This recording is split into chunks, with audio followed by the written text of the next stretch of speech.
90 రోజుల కోర్సు పూర్తి చేస్తే చాలు 100% ప్లేస్మెంట్ సపోర్ట్ తో సాఫ్ట్వేర్ జాబ్ మీ సొంతం. వెంటనే కోడ్ జ్ఞాన్ డెస్టినేషన్ ని సంప్రదించండి.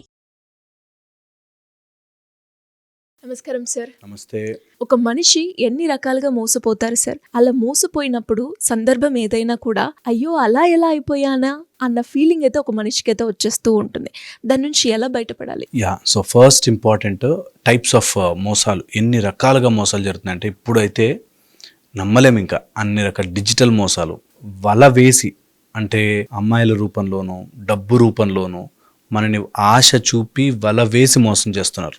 ఎమోషనల్ మోసం అంటే లవ్లో కానీ, లేకపోతే రిలేషన్షిప్లో కానీ, వైఫ్ అండ్ హస్బెండ్ మధ్యలో కానీ, సొంత బావ అనుకుని డబ్బులు ఇచ్చినామండి, సొంతం వ్యక్తి అనుకున్నాము వాడిట్లా చేశాడు, ఈ టైప్లో మోసం. తర్వాత వచ్చేసి మనకి తెలియకుండానే డబ్బు విషయంలో మోసపోతుంటాం. ల్యాండ్ ఇక్కడ కొన్నామని బాగుందని అదే ల్యాండ్ మళ్ళీ అమ్మాడు, ల్యాండ్ విషయంలో ఆర్ ఫైనాన్షియల్ విషయంలో మోసపోతుంటారు. లవ్ విషయంలో మోసపోతుంటారు. ఇంకా చెప్తే సొంతం అమ్మా నాన్న అనుకుని, మా పిల్లలు నా కొడుకులకు అనుకున్న విషయంలో కూడా మోసము జరుగుతూ ఉంటాయి. మోసము ఎప్పుడు కూడా మోసము జరిగే ఛాన్స్ ఉంటుంది అన్నది తెలుసుకోవాలి. అందుకే ఎక్కడికక్కడ ఒకప్పుడైతే మాట చాలా ముఖ్యమయ్యేది. ఎప్పుడైతే నోటు వచ్చిందో అప్పుడు మాట విలువ పోయింది.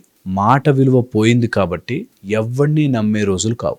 ఏదైనా మ్యారేజ్ కూడా సర్టిఫికెట్, లేకపోతే ఏదైనా కూడా ఒక సర్టిఫికెట్, ఒక నోటు, ఒక పేపరు ఎప్పుడైతే కాగితం మీద రాసుకోవడం ఇంపార్టెంటో, ఎందుకంటే నువ్వు చెప్తే నేను నమ్మలేను అనే స్థితిలో ఉన్నారో మానవ జాతి పడిపోయినట్టు నా దృష్టిలో. అరే వాడు చెప్తే అయిపోయింది, మాట ఇచ్చావు కదా అనే రోజులు పోయాయి. మాటతో నమ్మేది లేదు. రాసుకుని సంతకం పెట్టుకుని మళ్ళీ కోర్టులో వేస్తా, పోలీస్కి వేస్తా అంటే కానీ నిజంగా మోసం జరగని ప్లేస్ చాలా తక్కువ. అన్ని చోట్ల మోసం జరుగుతుంది, అన్ని చోట్ల. సో అందుకని మోసం నా ఒక్కడికే జరుగుతోంది, నేనే మోసపోయాను అని అనుకోవాల్సిన పనే లేదు. ఎవరైనా మోసపోతారు, మోసపోవచ్చు. ఓకే, మోసం ఎప్పుడు పోవచ్చు అంటే గుడ్డిగా నమ్మినప్పుడు. చాలా ఇంపార్టెంట్ ఇది. గుడ్డిగా నువ్వు నమ్మితే మోసపోతావు. గుడ్డిగా ఎవరిని నమ్మినా సరే మోసపోయే ఛాన్స్ ఉంటుంది. చాలా ఇంపార్టెంట్. నువ్వు బ్లైండ్గా నమ్మితే మోసపోయే ఛాన్స్ ఉంటుంది. అందుకే హార్ట్ ఎక్కడ వాడాలి, బ్రెయిన్ ఎక్కడ వాడాలి తెలియాలి. రిలేషన్షిప్స్లో నువ్వు హార్ట్ వాడాలి. బిజినెస్, ఫైనాన్సెస్, డబ్బులు ఇలాంటి వాటిలో బ్రెయిన్ వాడాలి. చాలామంది ఇదేదో ఈ ల్యాండ్ ఇక్కడ కొంటే కలిసి వస్తుందంట, నా ఫ్రెండ్ చెప్తే నమ్మి కొన్నా సార్ అంటాడు. నువ్వు బిజినెస్ చేసేటప్పుడు, డబ్బు చేసేటప్పుడు, లేదా ల్యాండ్ కొనేటప్పుడు, ఫైనాన్సెస్ ఇంక్లూడ్ అయినప్పుడు నువ్వు హార్ట్ వాడకూడదు. ఫ్రెండ్ చెప్పాడని కాదు, నువ్వు చూసుకోవాలి. నిజంగా ల్యాండ్ బాగుందో చూసుకోవాలి, ఓ 10 సార్లు తిరగాలి, తెలుసుకోవాలి, అప్పుడు ఇన్వెస్ట్ చేయాలి. లేకుండా నా ఫ్రెండ్ చెప్పాడని మోసపోయా, వాడు ఇప్పుడు 10 లక్షలు ఇస్తే నెక్స్ట్ ఒక 6 monthsలో ఇస్తాడంటే ఇచ్చేసా. డబ్బులు ఇన్వాల్వ్ అయినప్పుడు, ఫైనాన్సెస్ వచ్చినప్పుడు ఎక్కడ బ్రెయిన్ వాడాలో అక్కడ బ్రెయినే వాడాలి. ఎప్పుడైతే బ్రెయిన్ వాడాల్సిన చోట హార్ట్ వాడాల్సిన చోట బ్రెయిన్ వాడతారో దే విల్ గెట్ చీటెడ్, మోసపోతారు. ఇది చాలా ఇంపార్టెంట్. కొంతమంది రిలేషన్షిప్స్లో అలా వైఫ్ హస్బెండ్ మధ్యలో వాడు తెలివివాడి, నువ్వు ఇట్లా ఎందుకు చేసావు, అట్లా ఎందుకు చేసావు, నువ్వు ఇట్లా ఎందుకు ఉండలే, మీ వాళ్ళు ఇట్లా ఎందుకు చేశారు నాతో అనే లెక్కలు వేసుకుని మోసపోతుంటారు. నువ్వు 10 సార్లు చూస్తారు, చూసి నేను మోసం చేస్తారు. ఎప్పుడు వీడితో గోలు ఉందిరా భయ్ అని. సో అందుకని ఎక్కడ హార్ట్ వాడాలో అక్కడ హార్ట్ వాడాలి, ఎక్కడ బ్రెయిన్ వాడాలో అక్కడ బ్రెయిన్ వాడాలి. ఒకవేళ కనుక మనకి అటాచ్మెంట్, ఈ రిలేషన్షిప్స్లో ఉన్నప్పుడు ఎవరైనా మోసం చేస్తే, మోసము చేయడం వాడి తప్పు, నీ తప్పు కాదు అన్నది ఇంపార్టెంట్. గిల్టీ ఫీల్ అవుతారు, అరే నేను మోసపోయానే, నేను తప్పు అయిపోయాను, నేను చెడుగా అయిపోయాను అని చెప్పి. ఎప్పుడు అట్లా అనుకోద్దు. మోసము చేయడం వాళ్ళ తప్పు, మన తప్పు కాదు అన్నది మైండ్లో బాగా గుర్తుపెట్టుకోవాలి. So never get dejected, deserted. ఎప్పుడు కూడా డిజెక్ట్ అయిపోయి, డల్ అయిపోయి నేను మోసపోయాను ఉండకూడదు. ఫైనాన్షియల్ కష్టం వచ్చినప్పుడు ఈ మోసము తలుచుకుని రాంగ్ డెసిషన్ తీసుకోవద్దు. నేను మోసపోయాను, డబ్బు అప్పులు అయిపోయాయి అని సూసైడ్ చేసుకునే వాళ్ళు చాలామంది ఉన్నారు. Should never do that, never ever do that. మోసం అనేది చేసిన వాడి తప్పు, చేయించుకున్న వాడి తప్పు కాదు. నువ్వు అలా ఒకసారి ఎప్పుడైనా తప్పు జరిగితే దాని నుంచి నేర్చుకుని కరెక్ట్ అవ్వడం చాలా ఇంపార్టెంట్. కొంతమంది ఏమవుతుందంటే ఒకసారి మోసపోయాం సరే అలా పదే మోసపోతుంటారు, అదే చేస్తుంటారు. ఇది వాళ్ళ ఆశ. మీ ఆశ వల్ల మీరు మోసపోతే తప్పు. ఒక చోట ఎక్కడో పెట్టారు, రాలేదు, మళ్ళీ పెడుతున్నారు అంటే అది మోసము కాదు, పాపం. తెలియక చేస్తే తప్పు, తెలిసి చేశారు అంటే పాపం చేసుకున్నట్టు. తెలియక చేశారంటే నువ్వు మోసపోవడానికి నువ్వు అర్పించుకున్నట్టు. So you should never do that. ఇక లవ్లోకి వచ్చేసరికి కొంతమంది అబ్బాయి అమ్మాయిలు నేను ఇన్ని రోజులు తిరిగా సార్ ఈమెతో, ఆమె నన్ను మోసం చేసి వేరే అబ్బాయి దగ్గరికి వెళ్ళిపోయింది, ఈ టైప్లో. లేకపోతే అబ్బాయి కానీ అమ్మాయి కానీ ఈ టైప్లో ఉంటారు. ఎప్పుడైతే నీకు అది రియల్ కాదు అనుకుంటావో అంతవరకు కమిట్మెంట్ ఇవ్వకూడదు. నెంబర్ 1, అంతవరకు నువ్వు ఫుల్లీ నీ ఎమోషన్స్ని వాటిని ఇన్వెస్ట్ చేయకూడదు. ఎప్పుడైనా సరే ఎవరిలో అయినా సరే ఎవరితో అయినా సరే మనం కంప్లీట్గా సరెండర్ అయిపోయి లేకపోతే కంప్లీట్గా ఎమోషనల్ డిపెండెన్స్ అయిపోతాము. వాళ్ళు కరెక్టా కాదా, దాని వర్తా కాదా అని తెలియకుండా గనక చేస్తే ఎప్పుడూ మోసపోయే ఛాన్స్ ఉంటుంది. తల్లిదండ్రులని వదిలేసి వాళ్ళకి కూడా అబద్ధాలు చెప్పి నీ వెనకాల తిరుగుతున్నాడు అంటే నీకు అబద్ధం చెప్పడు అనే నమ్మకం నీకు ఎలా వస్తుంది అసలు? తల్లిదండ్రులను మోసం చేసి, వాడికి ఫీజు కట్టి చదువు చెప్తున్న గురువులను మోసం చేసి, వాడి భవిష్యత్తును మోసం చేసుకుని నీతో తిరుగుతుంటే నిన్ను మోసం చెయ్యలేడు అని ఎలా అనుకుంటావు అసలు? ఖచ్చితంగా చేసే ఛాన్స్ ఉంటుంది. సో ఎప్పుడు నా మీద ప్రేమ ఉంది, నా మీద ఉట్టి ప్రేమలు ఉట్టి ప్రేమ మాటలు ఉండవు. ప్రేమ నీకు ఆ టైంకి అట్లా అట్రాక్షన్ వల్ల ఆ టైంకి ఏదో పని కానిచ్చుకోవడానికి తప్ప ఉండదు. తల్లిదండ్రులనే మోసం చేయగలిగిన వాడు నీ కల్చర్ని, కులముని, ప్రాంతముని, భాషని వీటిని మోసం చేయగలిగేవాడు ఎప్పటికైనా నిన్ను మోసం చేయగలడు అనేది ప్రేమికులు అందరూ గుర్తుపెట్టుకోవాలి. అందరూ ప్రేమికులు గుర్తుపెట్టుకోవాలి. ఏ రోజైనా ఇలాంటి జరగచ్చు, బీ రెడీ. నేను వాళ్ళ తల్లిదండ్రులకు చెప్పిరా, హ్యాపీగా ఉందాం, నువ్వు మాట్లాడు అని మెచ్యూరిటీ నీకు లేకపోతే you should be ready for any cheating. ఎప్పటికైనా అందరూ ఉండకపోవచ్చు, ఎవరన్నా ఒకరు గొప్పవాళ్ళు ఉండొచ్చు, కానీ మోస్ట్లీ అలాగే ఉంటారు. వాడి గోల్ ఓరియంటెడ్ లేక, జీవితంలో ఒకటి సాధించలేక, ఒకటి ఏది చేసుకోలేక నీ వెనకాల తిరుగుతూ టైంపాస్ చేస్తున్నానంటే వాడు మోసం చేసే ఛాన్స్ చాలా ఎక్కువగా ఉంటుంది. నేను అందుకంటే చిల్లర బ్యాచ్ అంటాను. వీళ్ళు ఎంతసేపు అప్పటికప్పుడు నీడి తీరితే చాలు, అప్పటికప్పుడు ఏదైనా మా బైక్ వెనకాల పోరి ఉండాలి కాబట్టి తిప్పుతా అని ఒకడు అలా అవసరాలకి వాడుకునేవాళ్ళు.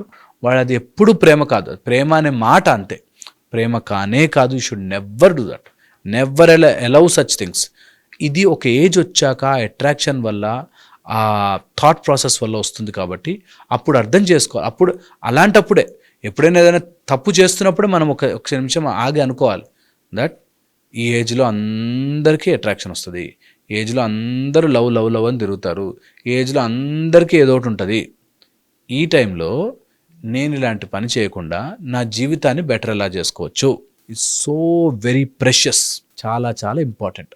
ఇది గనక ఒక్క క్షణం ఆలోచించుకుంటే నువ్వు ఒక స్టెప్ ఎక్కేసినట్టే పైనుంచి చూసినప్పుడు అన్నీ క్లియర్ కనిపిస్తాయి. మనం ఎప్పుడైతే వాళ్ళ లెవెల్లో ఉంటామో కనిపించదు. సో అందుకే ఆ లెవెల్ దాటి బయటకు రావాలి. నిజంగా గనక అలా ఉంటే అందరూ ఈ ఏజ్లో ఉండే వాళ్ళు అందరూ బయట రోడ్ల మీద అమ్మాయిల వెనకాలే తిరగాలి. తిరగకుండా జీవితంలో ఏదో సాధించడానికి తిరుగుతున్న వాళ్ళు, వెళుతున్న వాళ్ళు చాలామంది ఉన్నారు కదా అనే ఒక అండర్స్టాండింగ్తో ముందుకెళ్ళాలి. So you should never get cheated. And దీని తర్వాత వచ్చేసరికి ఇంకొక యాంగిల్లో వైఫ్ హస్బెండ్ మధ్యలో ఒక ఏజ్ వచ్చాక గ్యాప్ వచ్చేస్తుంది. వాళ్ళు ఏదో పనులలో, డబ్బు కోసం పనిలోనో లేదా ఆఫీసుల కోసమో ఇలా దూరం అయిపోయినప్పుడు వీళ్ళు ఒకళ్ళనొకళ్ళు మోసం చేసుకునే ఛాన్స్ ఉంటుంది. అది కూడా అంటే ఒకవేళ వైఫ్ అండ్ హస్బెండ్ మధ్యలో గ్యాప్ వచ్చిందనుకో, వీళ్ళు ఇంకొక తప్పు దారి పట్టి వాళ్ళని మోసం చేసుకునే ఛాన్స్ ఉంటుంది. సో అలాంటి సిచ్యువేషన్స్ కూడా ఫేస్ కాకుండా ఒక ఏజ్ 35-40 రాగానే they will look for middle age crisis లాగా, మిడ్ లైఫ్ క్రైసిస్ లాగా అయిపోతుంది. సో అవి కూడా అబ్జర్వ్ చేసుకోవాలి. ఎప్పుడు కూడా never allow such things to happen in your life. Allow చేయొద్దు అసలు, అలాంటివి ముందుకు వెళ్ళనివ్వద్దు. సో అందుకని కమ్యూనికేషన్ ఉండాలి, కలిసి ఉండాలి, మాట్లాడుకోవాలి, జీవితంలో ఏ ప్రయారిటీ దానికి ఇవ్వగలగాలి. ఓకే, ఎప్పుడైతే సెపరేట్ అవుతారో, ఎప్పుడైతే దూరంగా ఉండాల్సి వస్తుందో అలాంటప్పుడు మోసం జరిగే ఛాన్సెస్ ఎక్కువగా ఉంటాయి. ఓకే, నెక్స్ట్ వచ్చేసి వీళ్ళందరితో పాటు ఒక మేజర్ మోసం జరుగుతుంది ఏంటంటే, ఏదో చూపించి ఏదో ప్రొజెక్ట్ చేసి ఇలా ఉంటే బాగుంటుంది లైఫ్ అని డైవర్ట్ చేసేవాళ్ళు ఉంటారు. అంటే నువ్వు డబ్బులు ఉన్నాయి, ఆ డబ్బుని ఇక్కడ పెట్టరా, నీకు చాలా డబ్బులు వస్తాయని మోసం చేస్తారు. లేకపోతే నువ్వేంటి ఇందులో ఉన్నావు, అక్కడ వాళ్ళని పెళ్లి చేసుకుంటే ఎంత హ్యాపీ లైఫ్ ఉంటుంది తెలుసా, అమెరికా సంబంధం వస్తుంది తెలుసా, ఈ టైప్లో మోసము దూరము నుంచి చూపించి భయపడిస్తారు. సో నెవర్ ఎవర్ తెలియని వాటి గురించి అంత పెద్దదేదో అద్భుతంగా జరుగుతుంది అని ఈ మధ్య ఎంత ఘోరంగా తయారయ్యారంటే, ఎంత భయంకరంగా తయారయ్యారంటే, ఇక్కడ ఉన్న రిలేషన్షిప్స్ అన్నీ తెంచుకుని అక్కడెక్కడో డబ్బులు ఎక్కువ సంపాదిస్తున్నాడంట అనే వాళ్ళ కోసం వెళ్ళిపోయే వాళ్ళు కూడా ఉన్నారు. So which will never be right. అది పాజిటివ్ కాదు. దాన్ని ఆ గిల్టీ ఫీలింగ్ని తప్పించుకోవడానికి తాగుడికి, సిగరెట్లకి, వాటికి అలవాటు పడుతున్నారు. సో అది అమ్మాయి కావచ్చు, అబ్బాయి కావచ్చు, ఇద్దరూ తప్పుదారి పడితే ఇంకా రాంగ్ డైరెక్షన్లోనే వెళ్ళిపోవాల్సి వస్తుంది. అందుకని వెంటనే రియలైజ్ దిస్, మోసం ఎక్కడైనా మోసపోవచ్చు. నేను మోసపోతే నన్ను నేను మెయింటైన్ చేసుకోవాలి కంపోజర్తో. ఒక చోట తప్పు అయ్యింది, ఒక చోట మోసపోయాము. ఒక అమ్మాయి ప్రేమించి పెళ్లి చేసుకుంది. ఇంట్లో వాళ్ళు వద్దు, వాడు చాలా మంచోడు కాదు, వద్దు వద్దు వద్దు అన్న చేసుకుంది. తర్వాత వాడు నిజంగానే మంచోడు కాదు అని తేలింది. ఈమెను వదిలేశాడు. ఇప్పుడు ఆమె మెంటల్ ఇంబ్యాలెన్స్ అయిపోయి, నేను మా ఇంట్లో వాళ్ళని కలవలేను, వాళ్ళకి మొహం చూపించలేను, వాళ్ళు ఇలా చేసిందన్న, నా జీవితాన్ని నాశనం చేశాడు వీడు. You should never think like that. ఒక తప్పు జరిగితే వెనక్కి రావాలి, దట్స్ ఓకే, తప్పు జరిగిందని అనుకోవాలి. ఆ గిల్ట్ ఫీలింగ్లో ఉండిపోయి నన్ను ఇంకెవ్వరూ యాక్సెప్ట్ చేయరేమో అనే దాంట్లో ఉండకూడదు. ఎప్పుడు అలాంటి నెగిటివ్ మైండ్ సెట్లోకి వెళ్ళకూడదు. వన్స్ యు గో దేర్ దొరికిపోతాం అక్కడి నుంచి ఆ లూప్లోంచి బయట పడలేం. సో ఏమీ కాదు, I will come out of that, మళ్ళీ కొత్తగా నా లైఫ్ని రీస్టార్ట్ చేస్తాను, హ్యాపీగా ఉండగలను అన్నది తెలుసుకోవాలి. కొంతమంది అప్పు కష్టాల్లో ఎవరికో లోన్ ఇచ్చాము, ఏదో సంతకం పెట్టాము, ఏదో షూరిటీ సంతకం పెట్టాము, ఇంకా అందులో నుంచి బయటకు రాలేదు. నా బిజినెస్ అంతా పోయింది, నన్ను నాశనం చేశాడు, వాడట్లా చేశాడు, వీడికి బీపీ తెచ్చుకుంటుంటాడు. నెవరెవర్ అందులోకి వెళ్లకుండా ఎంత మ్యాక్సిమం పాసిబుల్ అయితే అంత maximum possible minimise the maximum risk అంటారు. అంటే ఎక్కువ రిస్క్ ఉంది అనిపిస్తే దాన్ని ఎంత తక్కువ చేసుకోగలిగితే అంత better. Minimise the maximum loss. ఒకవేళ అందులో పడిపోయాము, ఇంకా దాన్ని రికవర్ చేయడానికి ఇంకో అప్పు తీసుకొచ్చి, అక్కడి నుంచి ఇంకో అప్పు తీసుకొచ్చి, ఇంకొక అలా ఒకదాని మీద ఒకటి చిక్కుముడి అయిపోతుంది. సో అందుకని మినిమైజ్ ద మ్యాక్సిమం లాస్. ఎంత లాస్ నుంచి మనం బయటపడగలుగుతామో అంత బయటపడిపోవాలి. చాలా చాలా ఇంపార్టెంట్ ఇది. ఎందుకు, ఇక్కడ అప్పు చేసాం 1,00,000 రూపాయలు, దీన్ని తీర్చడానికి అక్కడెక్కడి నుంచో 4 లక్షలు తీసాం, అది తీర్చడానికి ఇంకో చోట 5 లక్షలు 10% వడ్డీకి తెచ్చాం. ఈ టైప్లో అన్ని పిచ్చిగా చేసుకోకూడదు. ఒక స్టిమ్యులేటెడ్ మైండ్ సెట్ పెట్టుకుని, ఒక డైరెక్షన్ పెట్టుకుని, అలాంటప్పుడు గైడెన్స్ అవసరమైతే నాకు గైడెన్స్ తీసుకుని, స్పెషలిస్ట్ హెల్ప్ అవసరమైతే స్పెషలిస్ట్ హెల్ప్ తీసుకుని ముందుకెళ్ళాలి. ఇది చాలా important. Thank you sir, thank you so much. Suman టీవీలో మీ పర్సనల్ అండ్ బిజినెస్ ప్రమోషన్స్ కోసం కింది నెంబర్కి కాంటాక్ట్ చేయండి.